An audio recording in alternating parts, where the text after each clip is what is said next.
If I had to describe why this phone, this iPhone 12 in black, the base model, is my current favorite phone in 2022, I would use one word.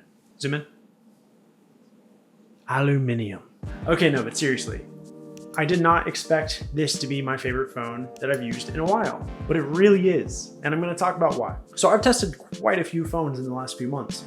I've been trying to figure out which device makes the most sense for me. I've had the privilege of being able to try things out, make videos about them, sell them or return them if they don't fit, and then honestly make a little bit of money from the videos I make. So if you're worried about, is he losing money? I'm okay. I'm in a very fortunate position now where I can both test phones and make money from it, and I am so grateful to you, my viewers and subscribers, for making that happen. If you are interested in seeing more of my videos, I would be honored if you considered liking and subscribing. And to all of you who've already done that and pushed me past 5,000 subscribers, I can't believe it. I am so grateful. Thank you so much. So this is the base model iPhone 12, 64 gigs of storage. I want to say 3 gigs of RAM. By all accounts, especially in the world of Android, this should perform very poorly. But if you know anything about iPhones and how efficient they are and how they operate, then you already know this thing is actually a beast. It'll be 2 generations behind next month or the month after that. So this might be a bad time to buy it, but I did not buy it brand new. I bought it on eBay. I paid $500 for it, which felt like a pretty good price.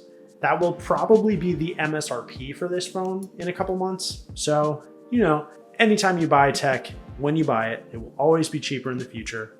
But this feels like a pretty good price to performance balance in July/August of 2022. So aluminium describes why I love this phone so much. And specifically, that is the weight of the phone. The size and the weight balance of this iPhone 12 is unreal. What you get in the package as far as performance and feature set for the price and the size and the weight is just something I haven't seen on any of the other phones I tested. You can definitely get cheaper phones and you can definitely get more expensive phones. You can get bigger ones, you can get ones with way more cameras, better cameras, but to me, there isn't a phone as balanced as this. And if you're asking, well, why didn't I look at the iPhone 13? There's 2 reasons for that. One of them is probably relatable, and one of them is very vain. So the relatable reason I didn't look at the 13 is that it's more expensive. The 14 is about to come out, and I don't think anyone should buy an iPhone 13 right now. They should wait until next month or the month after that and get it new at a discount or get it used at an even bigger discount.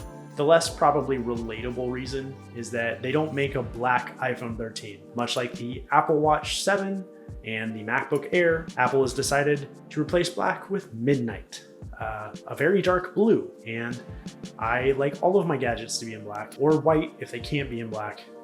I do not like having my gadgets be in a specific color. I would rather choose a color later to match outfits or anything else.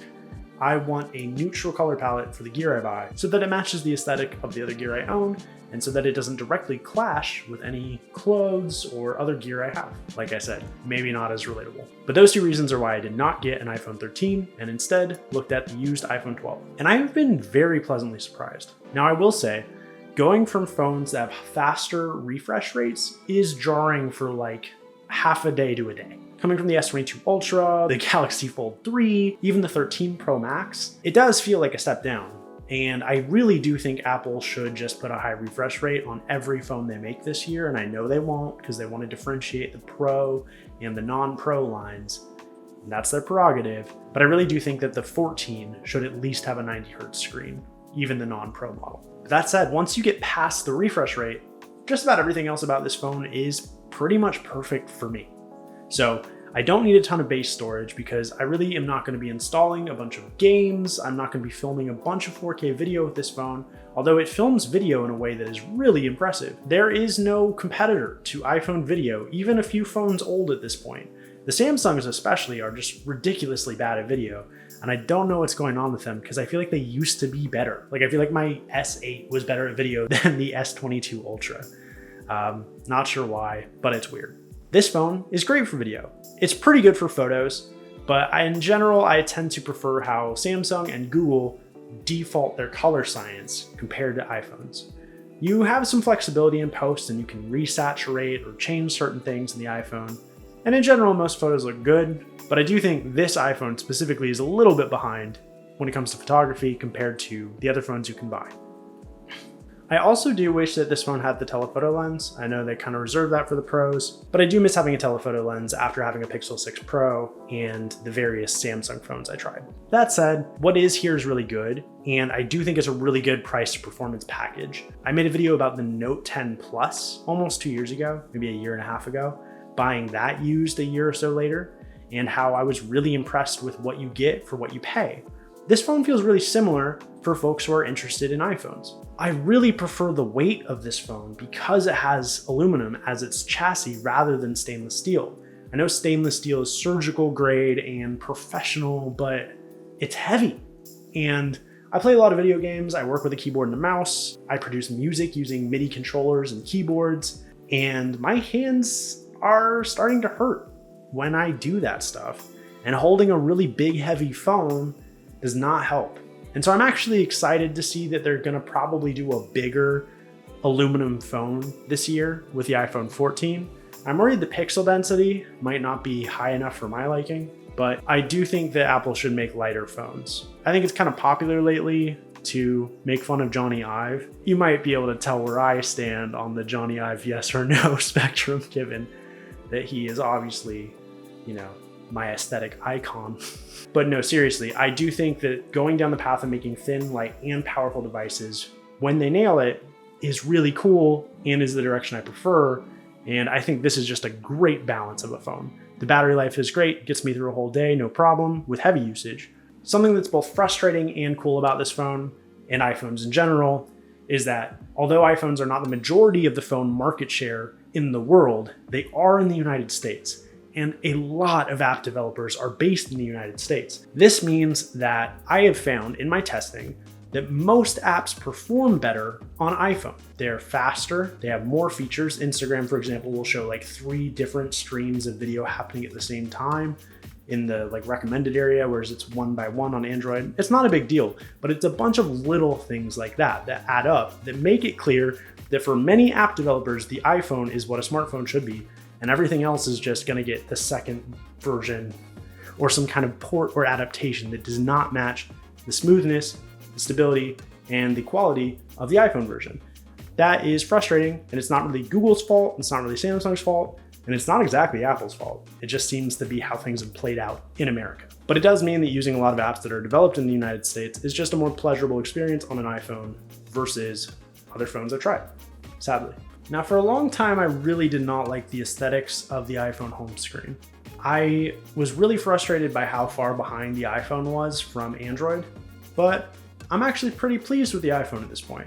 It was pretty simple to put that widget up at the top, get some apps that I would like to have there, some additional widgets, have another page of widgets for podcasts and music, and for everything else, just have a simple app library. I'm really glad to see that iPhone and Android are basically at parity now when it comes to managing a clean and aesthetically pleasing home screen. And lock screens on iOS 16, which is coming in the fall, seem to kind of bring the iPhone at parity with lock screens on Android, or even better, depending on your aesthetic and functional preferences. I tend to think that the iPhone is now finally my kind of dream aesthetic phone from both a physical design and the flexibility and speed of the UI. But basically everyone's doing great when it comes to UI. The pixels had this weird stutteriness. It seemed like its adaptive refresh rate just was not able to actually be 120 when you needed it on my Pixel 6 Pro, and it would kind of stutter back and forth. The Samsung phones I tried were all very fast and speedy for the most part. They also have a ton of RAM, which helps.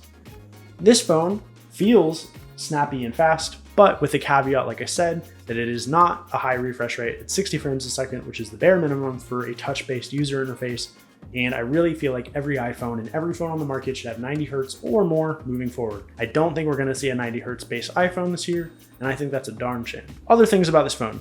The notch is there, and the notch allows for Face ID, which is my favorite form of authentication, especially on devices like the iPad, because you can just look and immediately have your password manager fill your password in and do nothing. The big caveat here though is that I still wear masks when I go places, because I am pretty closely tracking what's happening with various variants and am in general trying to be on the side of caution. In the times where I've been wearing both a mask and sunglasses, this phone is a huge pain compared to phones that have in-screen or on the side fingerprint readers. I know that iOS is supposed to support masks now, but I think having the sunglasses and the mask or whatever is just too much for it. And so then I have to go back to entering a PIN, and it wasn't really simple to enter my PIN. There's probably a faster way to do it, but I'm still getting my brain back around iOS again.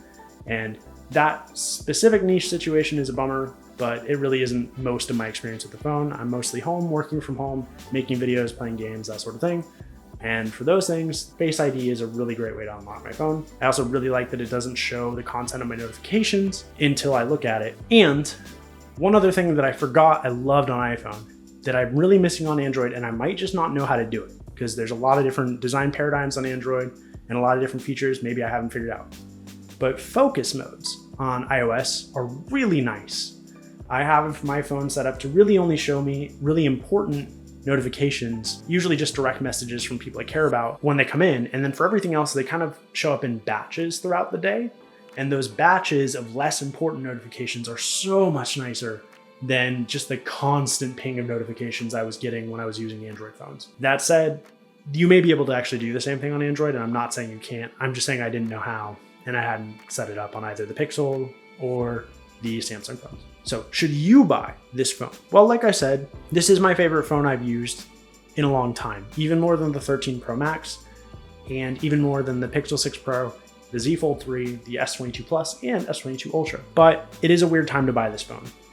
I'm gonna stand by and see what the trade-in values for this phone are when the 14 Pro comes out, because the 14 Pro may have enough features in it that make me want to trade up. And it's part of why I got a used one of these, because I know that the trade-in value of this generation of phone will probably mostly recoup the $500 I paid. The phone's not perfect. You can see that there's some weird scuffing and scratching on the rings of the camera, similar to the black iPhone 5, which this phone takes a lot of design inspiration from. The anodized black aluminum can scratch to reveal silver beneath it. That's kind of a bummer, but it's not a deal breaker for me. If you're worried about it, you could buy a brand new one, but I don't think these little scuffs on the camera rings are enough to justify an extra $100 or $200 right now. When it's cheaper brand new though, maybe buy it brand new. I don't know. $500 feels like a good price for this phone, and I think it would still be a good price for the phone in 2 months or 3 months. Overall, I'm really happy with this thing. I love the lightness and the size of it. I thought I wanted a mini, but honestly, this is such a perfect size for a phone. Perfect weight for a phone. It's very grippable. I did throw a screen protector on it. I got one for like 10 bucks on Amazon because these are flat screens. It's much easier to get really nice tempered glass screen protectors. Whereas on Android, all the curved screen phones I used, it was kind of a huge pain, and you're not gonna really put a tempered glass screen protector on at least the inside screen of the Fold, so that wasn't an option. Honestly, I would almost prefer if the back wasn't glass. I think like many people, my favorite iPhone was the iPhone 5S in space gray. If they wanted to just redo that again, I would love it, but I think that would break MagSafe and it would probably break other wireless charging stuff, so I get it. But yeah, this phone's awesome. I totally recommend it. If you're using an Android phone and you feel like it's sluggish or you feel like apps aren't really optimized for it, a cheap iPhone 12 or newer is a phone I would definitely recommend. If you're on iPhone and you wish you had more flexibility, more customization, the ability to emulate games, more form factor options, then there are a lot of great phones on Android too. It's kind of hard to go wrong right now with phones. As long as you buy something from basically the iPhone 12 generation or up, and an Android phone usually from the last 2 years. A 2-year-old flagship or 1-year-old flagship is also going to do you pretty well. I don't necessarily recommend buying brand new phones when they come out. They almost always depreciate in value pretty quickly. Apple phones depreciate much slower, which is why this is $500 when equivalent phones that came out at the same time would probably be more like $300 or $350. But iPhones tend to be supported for longer and are designed in a way that is very future-proofed. And so I expect this phone to perform really well for 3 or 4 more years, and a battery swap for this phone is only $69. First of all, nice, and secondly, that's not a huge price to pay if the only problem you have with your phone is battery health. Yeah, I would say I recommend this phone. You could and probably should check it out, but if you're watching this any later than like today, maybe wait until September when the new iPhones are announced and get an even better price on this, or get something newer. Thank you so much for watching. If you enjoyed the video, consider liking and subscribing to the 5,000 of you who've already done that. More than 5,000. Thank you so much. It means the world to me. I honestly can't believe it. To Johnny Ive, shout out. I really respect what you do. I'm excited to see what you do in the future. To Apple, way to design a phone like this. I think this is great. Reduce the weight of your pros. And thank you so much to my Patreon patrons listed here. If you would like to help them in supporting this channel and making my videos even better, consider joining them via the link below. And if you're interested in this phone, I'll have an affiliate link to Amazon where they have some pretty good prices as well. All right, have a great day. I will catch you soon. Peace.